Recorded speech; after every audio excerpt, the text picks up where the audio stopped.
Hello, everyone. My name is Uchenna Victor Moses, your Student Union President, and I am so excited to have with us today Assistant Vice Chancellor. Please introduce yourself. Yeah, I'm Sharon Germaine-Cox. I'm one of the Assistant Vice Chancellors at the university. I'm also responsible for group-wide professional and academic support services across the university group. And I also have my colleague here. I'm Ajibade. I'm a trainee teacher doing PGC with the Faculty of Psychology and Education, Modern Foreign Languages, German. Thank you so much. Yes. Thank you so much for honoring our invite, Sharon. Thank you for making it to this Student Union podcast where we'll be talking about the Black History Month, its essence, lessons, and we'll just have the best of the moment today. So that's with the introduction. First question here that we have is how have the contributions of Black individuals and communities shaped the course of history in various fields such as science, the arts, politics, social movements? How do you think Black individuals have changed the course of history over time? Well, one person comes to mind, and I think it's because it's got some personal resonance with me, an actor called Sidney Poitier, who sadly is no longer with us. He died last year. Mm-hmm. And he was an American actor, director, and civil rights activist as well in America. And he originally came from the Bahamas actually, with his parents. But he was actually, because his parents were visiting the USA, he was actually born in the USA. So he had American citizenship as a result of that. And what he did was he had quite an interesting beginnings. He did a lot of odd jobs. He worked in a kitchen. And he through that he was learning to actually craft his acting skills, and he had to learn a different way of speaking, and to the point that when he eventually became an actor, the type of movies he did actually broke great ground, because up to the 1960s, that a lot of the Black parts that actors had were actually as servants or as musicians. It was very stereotyped, and he wanted to portray the reality of professional Black people. So all the parts he played were professional people, and he was also challenging questions about race and inequality in the movies he made. And one particular movie that resonates with me, because I saw it as a child, perhaps a bit too young to see it, but it was on the television anyway, and it was called To Sir With Love. And the plot of this actual character was he was an engineer, and he came across to the UK to take on board a teaching job while he was waiting for the best engineering job. He'd applied for different engineering jobs, and he landed in this London school. And the film's also sort of famous for Lulu, the singer. It was her first acting part, and she sung a song, To Sir With Love.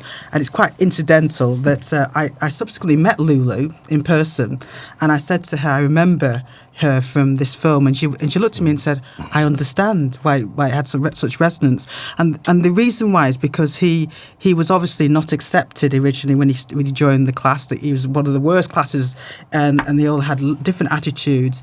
And throughout the movie, he actually taught them to be adults and prepared for the next stages, because they were last year in high school. And he said, what I want to focus on is making you ladies and gentlemen. And by the end of the movie, the students learned to love him. He managed to focus them on the future and future jobs, and also challenge that race thing. And the parents were originally against him, but then for him as well. And it had real resonance. And to the point that at the end of the movie, when he got his dream job, a group of students came in and they were messing about and said, we're having you next year, sir. And the pupils who had been teaching gave him this beautiful, I don't want to be a spoiler, but this beautiful gift, and which made him cry. And he went to his office and he sat there looking at the gift and then looking at the job offer, and he put the job offer in the bin and stayed at the school. So it's a great sort of story about, somebody going into a community not initially being accepted, there being racial stereotypes and moving on from that. And Sidney Poitier did quite a few other movies, like in the Heat of the Night, where he played a police officer, and also when he played a part in Guess Who's Coming to Dinner, which challenged the stereotypes on different communities. And that the plot of that particular movie was that he was black and his girlfriend was white. The parents were all meeting and they didn't know the opposites were opposite colours. And what played out from that, and Spencer Tracy was one of the actors in that movie as well. So it's quite an iconic movie. And he was also the first black actor to get an Academy Award. So he really broke the ceiling of stuff. And without Sidney Poitier, there would not have been a Denzel Washington. There wouldn't have been a Will Smith. There wouldn't have been an Idris Elba. All these. There wouldn't have been a Black Panther, because he really, really challenged the stereotyping and said to look at people as people. You know, not look at the skin colour or even how they sounded, but actually look at people as people.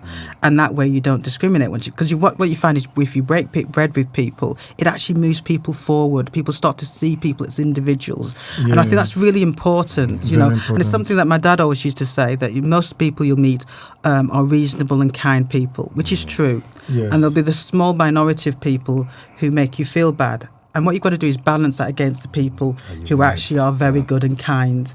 And if you look throughout the history, even the Windrush era, and I talked to you previously about Lenny Henry's series where he's talking about his mother, and it's really a story about anybody who comes to a different country and acceptance, and the local community were very embracing and actually tried to counteract some of the negativity that other people sort of faced, which my parents even faced. I mean, an interesting sort of story about my own parents was that when they bought a bungalow in this area, and there was a petition to stop them moving into their own house, which they didn't know about until much later. And my parents did what they traditionally do. You move in a new area, you invite all the neighbours to a nice party, you introduce yourself, and you break bread, and everybody gets to know each other, and everybody's happy. And that's exactly what they did. Yes. We found out a lovely neighbour, lovely lady next door, was the one who started the petition, because she imagined all sorts was going to happen, as opposed to these respectful kids, because my mother, one look, if you were doing something wrong, was enough. Yes. Not even a voice, not even anything, just a look, almost of disappointment, and you didn't want to get that look.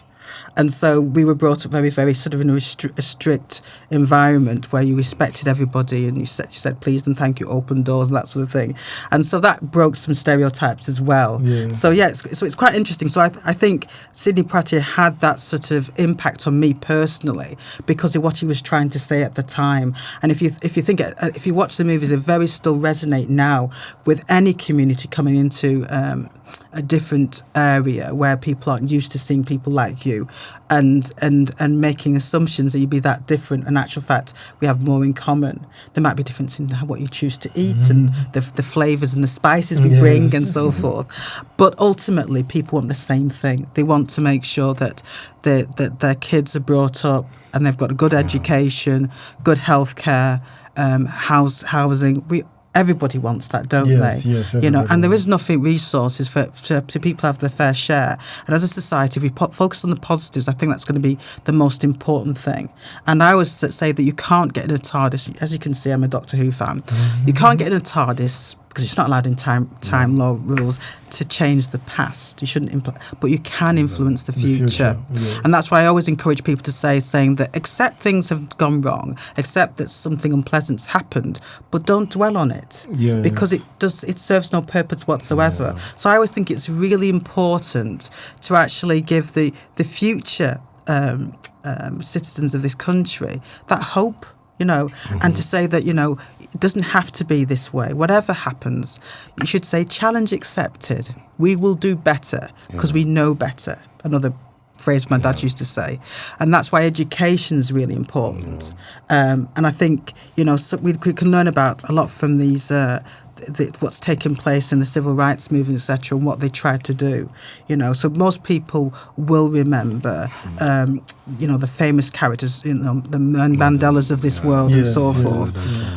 But there's other people as well who, on a day-to-day basis, and I consider my mother to be a role model. What she did. I mean, good grief, I don't know how she found the time to do anything. She cooked, she cleaned, she was a nurse, she made all our clothes. She was always a really busy person. She raised funds for local charities. She did charity swims. She was a very busy woman, and I don't know how she had time to do it, because I'm kind of like a very pale comparison to what she got up to. But she's a role model for me, because she always used to say, think about the positives, think about the future. She was like sunshine, really. So if I brought somebody home and we went out for a night out, and you brought your friend home, and she'd be cooking them breakfast and so forth, and and making them feel welcome. I'm not afraid I'm not quite that type of person, because I hate cooking, but she just, the more the merrier. And I think it's those sort of things. And the other person I would like to talk about, because remember it's about inspirational women's... celebrating our sisters. Yes, is Mary Seacole. And I never heard of Mary Seacole until I worked in the NHS and for Mental Health Trust in Birmingham. And an award was named after her. And I thought, well, who is this Mary Seacole? And interesting enough, she came from the Caribbean. She came from Jamaica, which is from my heritage. And she helped in the Crimean War, and she actually looked after soldiers, having been rejected by the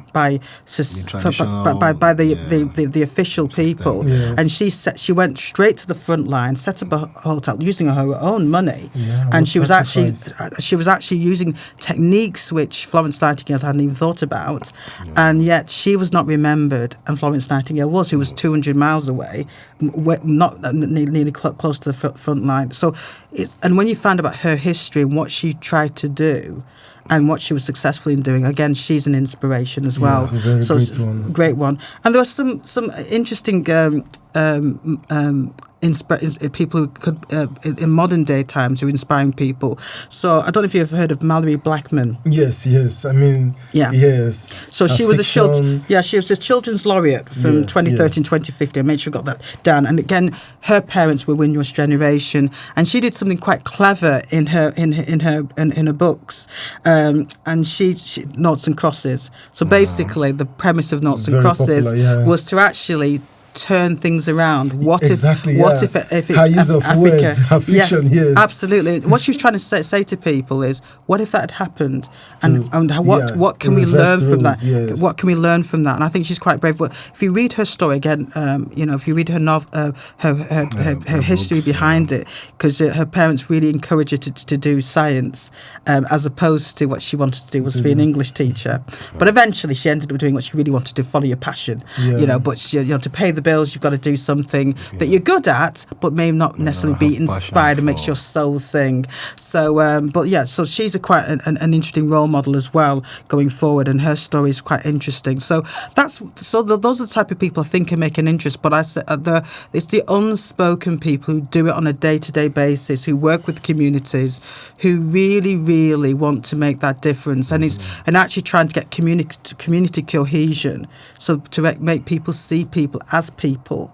Because once you don't dehumanize somebody, once you see them as a human being first and foremost, you can't help but be compassionate and want to do the right things, and it doesn't matter what religion or non-religion you come from. If you see somebody as a person, and I would say the easiest way to actually resolve a dispute is sometimes to break bread.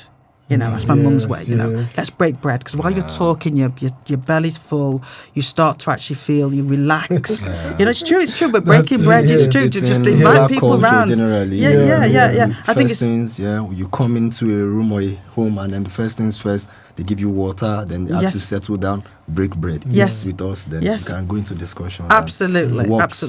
Or in my mother's case, she used to make a Christmas cake every year.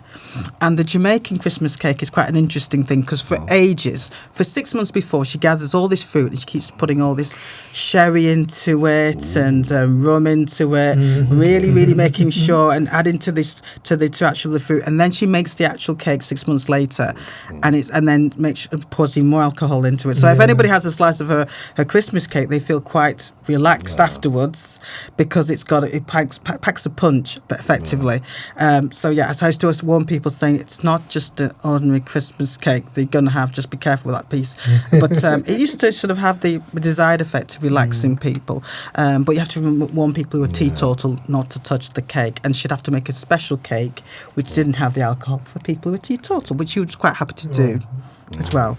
So those are I think which influence people going forward in terms of shaping my experience and inspiring me every day. And there are people that I come across on a day-to-day basis who do that. The younger generation, my own children inspire me because they challenge me, you know. And my dad said something really, really profound when I was growing up at the age of 4.5 and didn't want to go to school because I was happy sat at home with my mother on her days off watching Monday matinees. And my time with my mother was precious. And he said, no, you must go to school now, Sharon, and it goes for 3 reasons. The first is it's the law. Okay, and that means if you don't go to school, Mummy and I will end up in jail. I thought, that's terrible. So how long do I need to go to school for? Until you're 16. And when you're 4.5, it seems a long time, doesn't it? The second reason why I needed to go to school was he said, you don't know everything and you need to know different things. Yeah. And the third thing he said to me is the learning never stops. And what he meant by that was, whatever you choose to do, if you put your hands over your ears and you cover your eyes, the world is changing constantly. And if you don't learn, you're not able to function in society. Yeah. So, you have to, and that's what he meant, the learning never stops. He used to give the example that when he was growing up, there wasn't a coloured television in the house, there wasn't remote controls and that sort of thing. And now, look, we carry the TVs on our phones. Yeah. We can see everything. We can connect everything. Yeah. And I can remember watching a programme called Tomorrow's World. And we're going into Meta. Well, before Meta, and they predicted Tomorrow's World, and this is probably 1970s, late 1970s, 80s, they predicted we'd have video phones. And people were laughing, saying, "Is that how that's possible?" Because we didn't have even mobile phones, because the bricks came in the 1980s, 1990s. Those things where the charge. Absolutely. That's how old I am. And so. But it's just an example how the learning kind of never stops. And that's what he meant. And so, but the learning about people, cultures, doing things different, learning about different things, and recognizing that people who are oppressed, and the reason why they're oppressed, well, it's the LGBTQ plus community.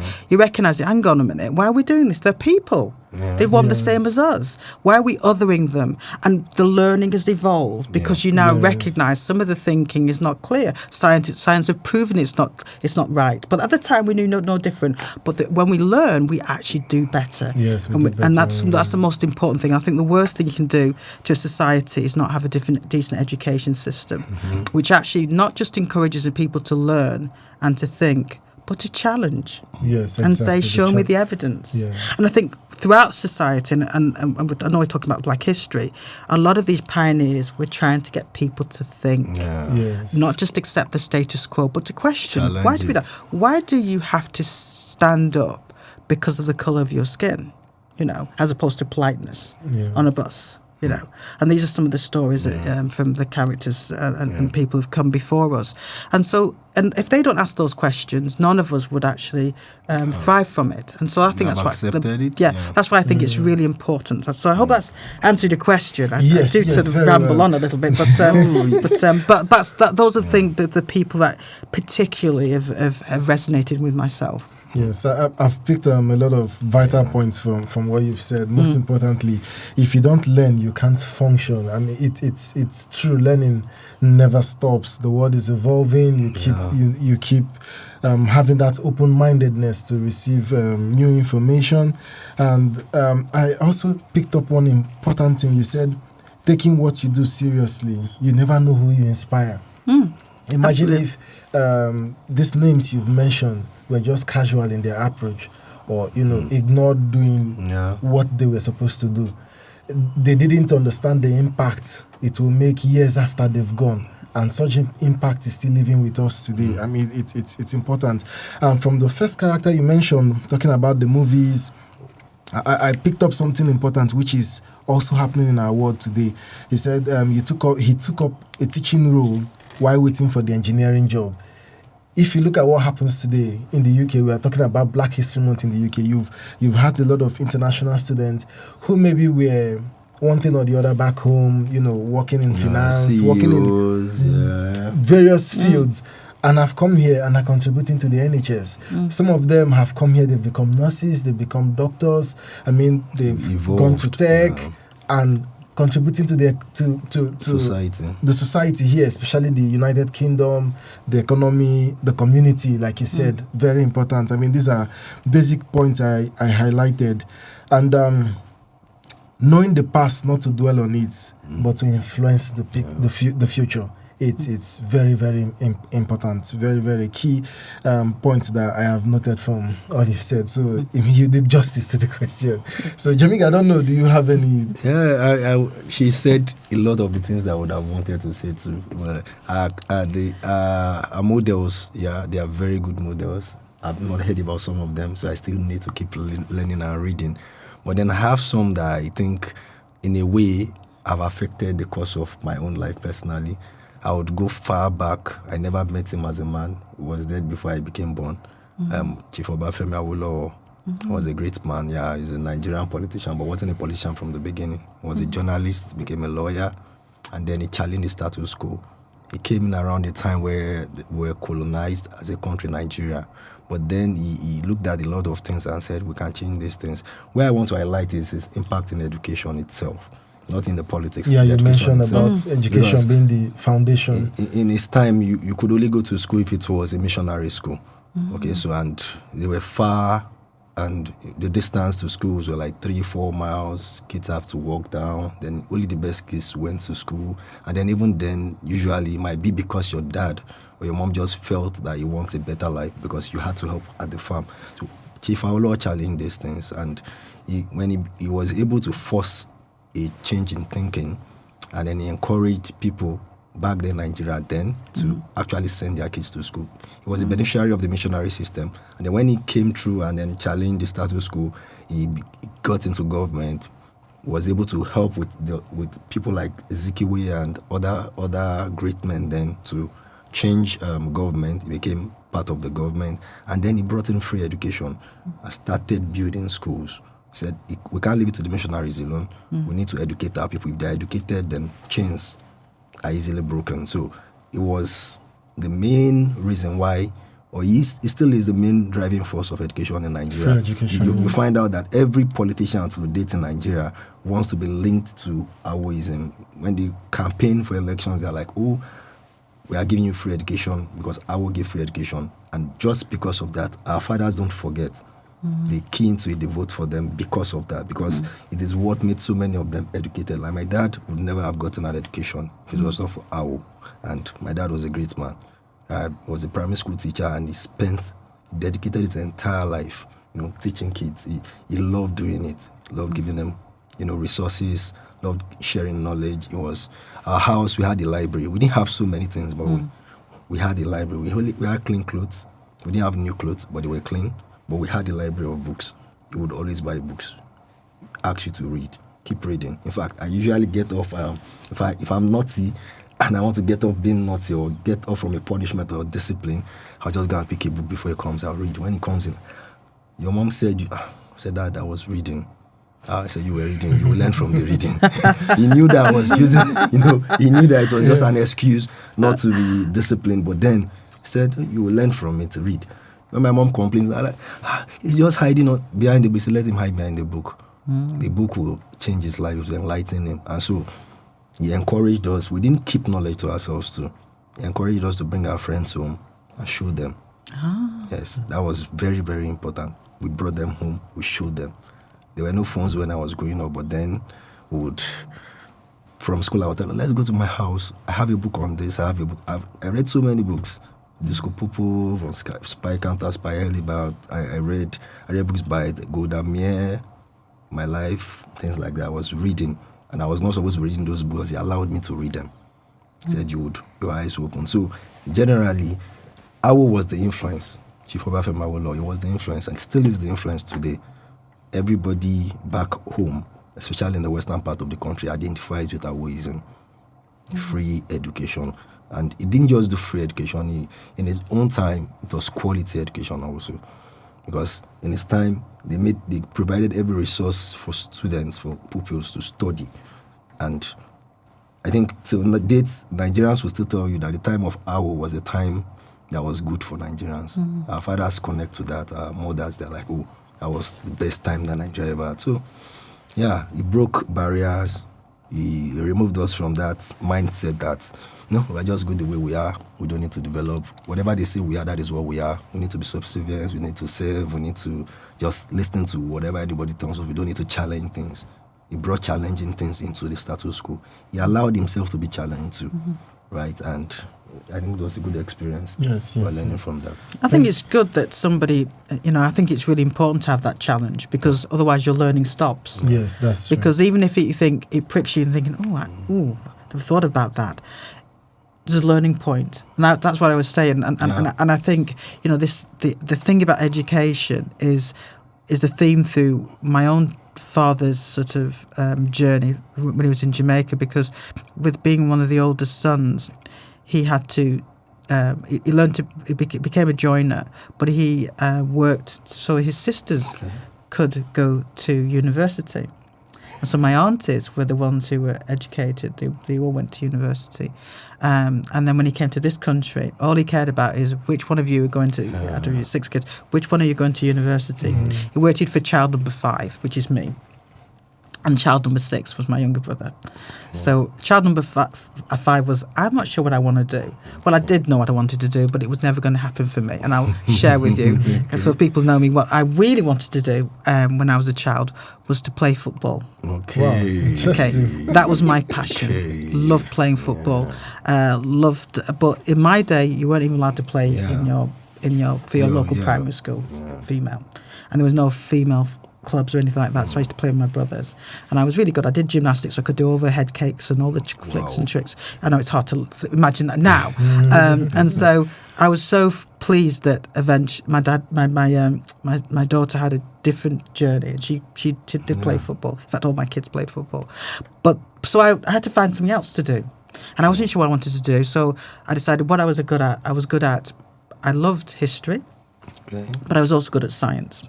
And so I thought there's more jobs in science, so I'll do science. And then I thought, where should I go to university? It has to be, I want an adventure, so I would go as far away, so I went to Scotland. So it's either going to be Scotland or London. You would need to come back home. But I always came back home. I always came back home. But it's really important that, my dad's journey was that he wanted his kids to go as far as possible education. But I was the kind of child who I don't think I was expected to be, I didn't consider myself to be particularly academic, but I was very committed, and I like to daydream as well, So, but I went to university to biochemistry, and the rest is history. And so I don't get wedded to doing a title. I like to try to do different things, and that's led me to where I am now. And if somebody sort of says to me, "Do you fancy doing this?" I'm thinking, "I'll give it a bash." Why not?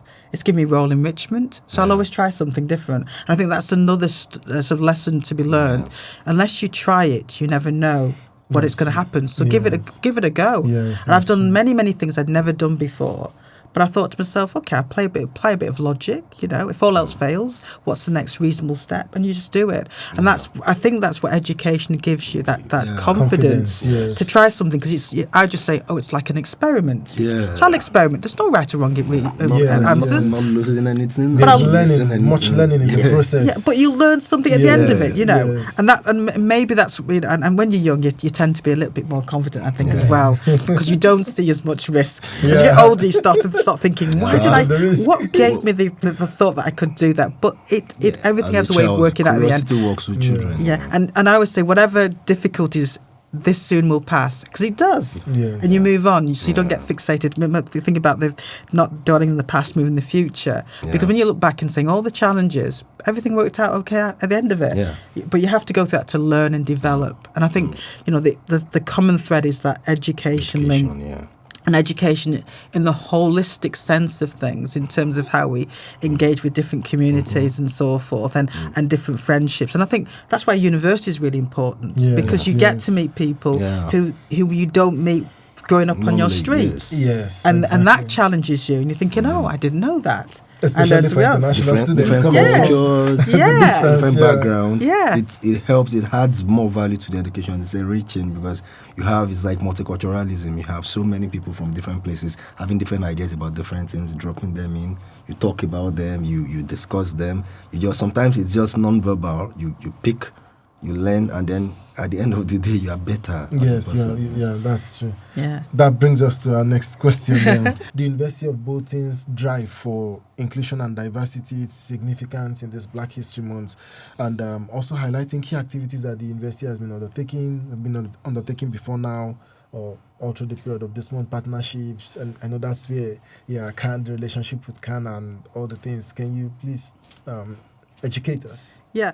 Well, the university's always had that agenda, its mission to actually be inclusive, to offer higher education to anybody who would benefit from that, and try to remove barriers for people being able to access higher education. And certainly that's the mission of the Vice-Chancellor. We've been very fortunate to have such a Vice-Chancellor who's taken this very, very seriously, and doesn't do tokenism. He wants to make effective change to make sure that all members of our community have access to that. And that's what, the projects we're trying to do.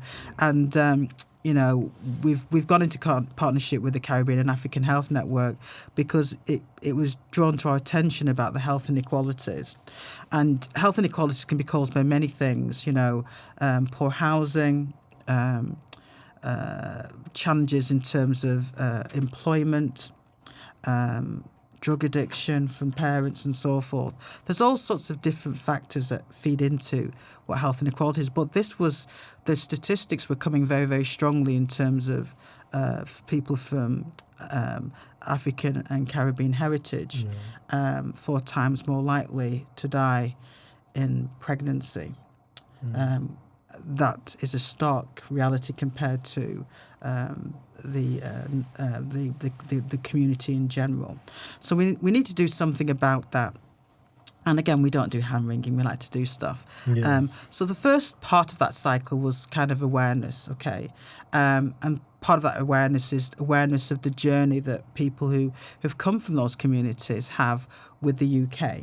And so we started off, I suppose Black History started off with more than Black History is our Windrush Day. Windrush 75 years since the first real generation of Windrush people came from the Caribbean. The Caribbean being islands being part of the British Empire at the time, and everybody being equally British citizens. And people seem to forget that little bit, because my parents came across as British citizens and subsequently found out some years later that somehow they'd lost that citizenship and not been told about it. But they were lucky; they had lots of documents to prove they were, and that was quickly rectified. But that didn't happen to a lot of people, and so a lot of people lost their citizenships, and particularly children who came across on parents' passports, because back in the day, and I think up until about 2000, that people came across whichever nationality on if they had a British passport, the children was just a number to say +1 child or +2 children. So you didn't have your own individual passports. And so therefore the Windrush generation, if you came across on your parents' passport, didn't have that. And if you never left the country because, it was difficult because the Windrush generation sent everything home. A lot of their finances got sent home to support families abroad. So they didn't go and have foreign holidays, and therefore they didn't eventually get their own passports, and therefore it was very difficult to prove your citizenship, and a lot of records got destroyed rather than archived. So that became problematic. So we as a university wanted to tell the story, to recognise how it happened, but also the contribution the Windrush generation made and why they came to the UK in the first place, by invitation, because 2 million people left this country after the war to go to places like Australia, Canada and New Zealand.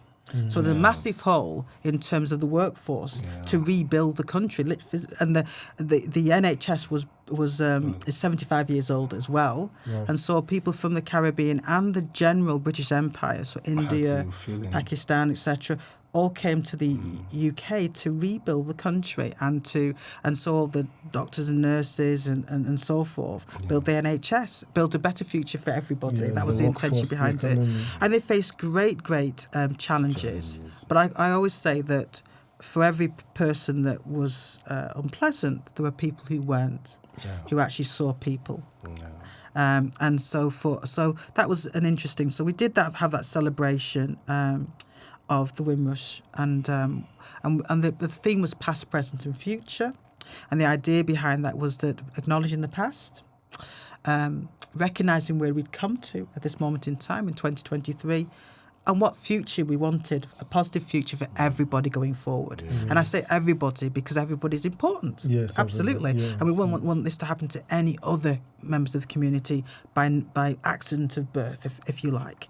And so that's what we did. And then, so moving on to Black History Month, we decided as a group of people, we set up a task group to say, what can we do to sort of commemorate Black History Month? So we decided to do a number of different things.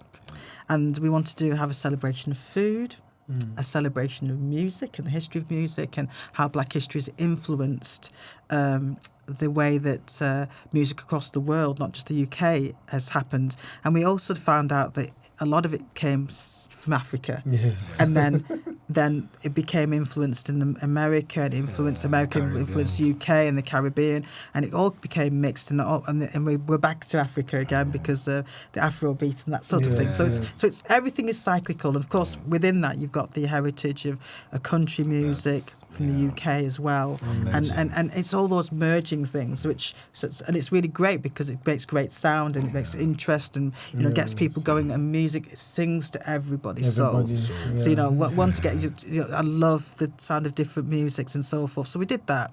We also asked, we had competitions to say, can people think about an inspirational female? Because obviously it's saluting our sisters as the theme, and we couldn't choose between two winners, so we gave them both a prize because it was they did such professional videos, because we thought we'd just stand there with their phone and just take it, but no, but they didn't do that.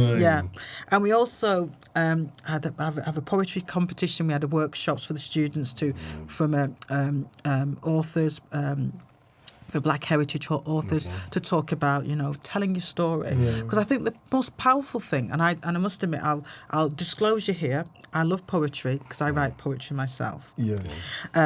I know it doesn't sound like I normally do, and I do it, and I usually do it for a special occasion, for somebody who's leaving, or it's a signature birthday or Christmas. So instead of sending Christmas cards out, what I do is I give to a charity which I've been supporting for 20 odd years, a significant contribution, and I write a poem to everybody else, and so saying, please accept this instead of a Christmas card. So and normally I write it probably in the next month or so, but it has to come to me. It usually comes to me in a dream. That's and it's whatever you see in front of you, and and it just calls to you. So I do, but I've always, from a young child, I've always wrote poetry, because I find it quite therapeutic. It just comes to you. You see a robin in the garden, and you think, I'll write a poem. And my mum used to love it for Mother's Day, because I used to always write her a poem. And I remember when I got very busy as a mother, and she said, you don't write me poems anymore. I'm thinking, oh my goodness. Okay, well, I'll have to. So I used to then do needlework, etc. But poetry is really important. I think everybody can write a poem. You just write what is in your heart, and it doesn't have to rhyme. It just has to have a resonance with people. So I like reading poetry. We had a poetry competition, and obviously we had the culmination of the student union event with everything else that took place with our guest speakers as well. Linford Sweeney, and was one of the guest speakers, and he's a Black historian, and he's done lots and lots of novels about the journey and the history of different people. And I guess this year has been, as people are dying off from the 75 years of coming over here, we're trying to capture their stories, because it's really important, because storytelling is such a powerful tool. Yes. And I love listening to people's stories. it's I also- find- it's so yeah, black it's a also. great way of expressing Yeah. people. Yeah. Saying, Yeah. "Tell me about." So Helps tell me your us. story. Oral tradition. Yeah, and remember, everybody's got a story to Yes. tell. Everyone, Without yes. exception, Yes. even the most quietest of people, you're Exactly. quite surprised how much people have achieved. That's true. But they think it's insignificant, but it isn't. it And is. even like people who've been through wars, etc. And I noticed the universities having these stories of the Falkland Islands, and two of the ex forces people Okay. are going to tell their story because it was really interesting, because that's how history is often captured in the storytelling of people. And importantly, the impact it has on others. Yeah, and the important thing is that when you tell your story, and lots of people tell you, you can corroborate that evidence as saying, well, that's really that's evidence, true. because they're all saying similar Similar things. things, yes. Because they're Yes. experiencing Happen, similar things at the Yes, time. So yes. everybody's got a story to tell throughout that time. And that's why I think history is important, because one of the things I would like to say about Black History Month is that ideally there should not be a need for Black History Month, but there is a need, because the full story is not being told. So we only get a small view of a historical event rather than all the views. We need to have all the stories told, yes. so we can actually acknowledge the contribution that everybody's made. And then people can actually see themselves in that history and actually do better. Do better, because I said the whole point of history is Yes, to that's learn true. from it and To stop learn, yes. repeating the cycle of what you see. So I think history is one of the most important subjects. But whilst we're in this scenario where it's not, the full history is not told of everybody's context, then we will continue to have Black History Month.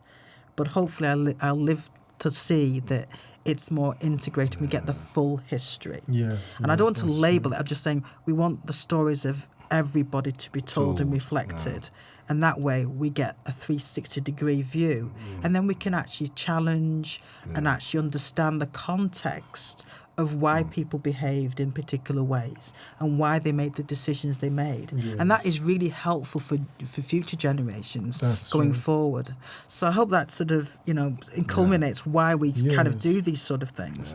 And we had, as part of Black History Month, it culminated in a gala that Caribbean African Yes, Health I was there. We had a great time. and we had a great time, but it was the university did very, very well. Yes, yes. Hamza, one of our students, got Student of the Student of- Year. yeah, Student So, of the Year and it award. was great because his father and his sister was there to see that we The recognised the joy, award. yes, And I'd met Hamza previously at the Health and Social Care Centre at the Queen's And he's campus. I had a chat with him. He's doing yeah. great job. Yes. Yeah, and I'd actually seen the difference they make to and the caseloads they're doing as part of their courses, dealing with service users, and the holistic the approach they take to somebody's needs, and actually not just looking at just the health needs, but actually what else we can help.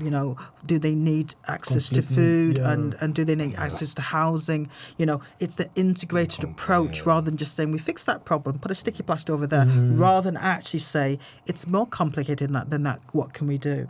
And I think most things in life are more complicated than we think, and we need to take a holistic view of things. I mean, it's happening in medicine now. People think we need to be holistic and involve the person at the end of it in their care, etc. Yes, yes. So that's what part of the solution is going to be in terms of tackling the health inequalities. And the additional things we're doing as part of the university is in developing the future workforce to do better. And you do that by equipping them with the understanding of how health inequalities can take place, and giving them tools to be able to talk to different people from different parts of the community and get to actually their full patient history. So you can actually then make the best clinical judgments based upon the facts you've collected, and not feel uncomfortable in raising certain issues and asking particular questions, so that things don't get missed. And that will reduce health inequalities going forward, I think. And that's what we're trying to do. So we're trying to inform and develop the future workforce so they feel better equipped and more confident in dealing with some of these issues. And that's what we're doing in terms of the research we're doing with Khan, and also the placements we're having with students, and also the joint projects we're doing with our academic staff. Oh, it's a whole lot. I mean, Jamaica, when I had a chat with Sharon the first time, I was like, no, we need to have this. We need to have this conversation. Thank you so much once again for honoring. But I would like invite, to say it is about teamwork. Yes. I'm just a figurehead, okay? Team. But there are a lot of people, Trish, Joe, Michelle in health and wellbeing faculty, Jane who's the dean, This is because there's a willingness, and I won't go on with a long list of academics who are really engaged in this agenda. So it's about Bolton, Team Bolton, coming together and saying we want to do something different for our communities so we have a better outcome for our community. And when people say, is it just that specific section? No, it's everybody. Because the learning applies to everybody. That's true. And that's what we're trying to say to people. That's true. I mean, it's education again is important, and the inclusion here in the university is way beyond just the student team. It's general. It applies to and ultimately to everybody. It's a win-win situation because if we've got a healthy people who find their passion in terms of being with education, who actually find these high-level technical jobs, who then contribute to society with their taxes. It's a win-win situation. It's a win-win situation. And that's what we're trying to do. Yes. I mean, education, while I was doing research on this podcast, I came across a piece of information. I was like looking at the effect of, blacks as far back as the Roman Empire time. It's been like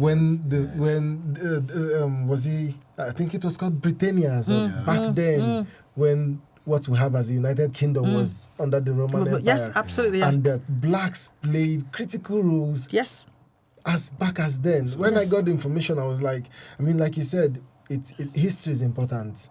History is important because it informs us, and it helps our perception, our view, and our attitude over as time goes on. It's very important.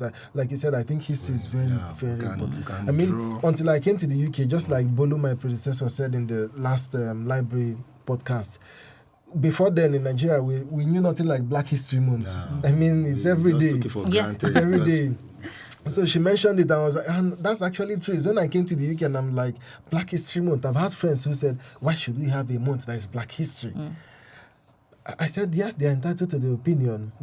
I like the way you explained it too. But I said that if you put yourself in other people's shoes, you understand that having a Black History Month, yes, to me, every day is Black Day. Every day is Black History Day. But it's important to have that month so we can reflect, stay on the lessons, and then have a better, draw inspiration and have a better future. Yeah, because with bits of history missing, you can't join all the dots up correctly, and therefore you can't have the full 360 view, and therefore you can't learn all the lessons. And the complexities that took place on, whether people have been oppressed or the oppressor, what was going on in their minds. You need to understand both to be able to actually say, well, how can we make sure that as a society we don't do that to anybody else, whichever side you're on, or whether, it's not about politics, it's about actually the human factor and those human stories. Yes. So just to wrap it up now, in 1 minute, what does Black History Month mean to you in 1 minute, and we'll call it a day? We've had a great time. It's a great learning time. What does Black History Month mean to you? It means knowledge and the opportunity to do better for the future. That's what it means to me. How about you, Jamaica? For me, it's to change our now from the experiences and the information we've had from the past, right? Take it into our future and make something better for ourselves and our children. Wow. Thank you so much for... Well, thank you for having us. This remarkable moment. We hope when we call on you, we'll have you come again. Thank you so much. That's all from us here at the Student Union. in this Black History Month podcast. Thank you so much. Thank you. And thank you to the production team as well. Ade Chandru, thank you for your time and commitment. Thank you. Thank you.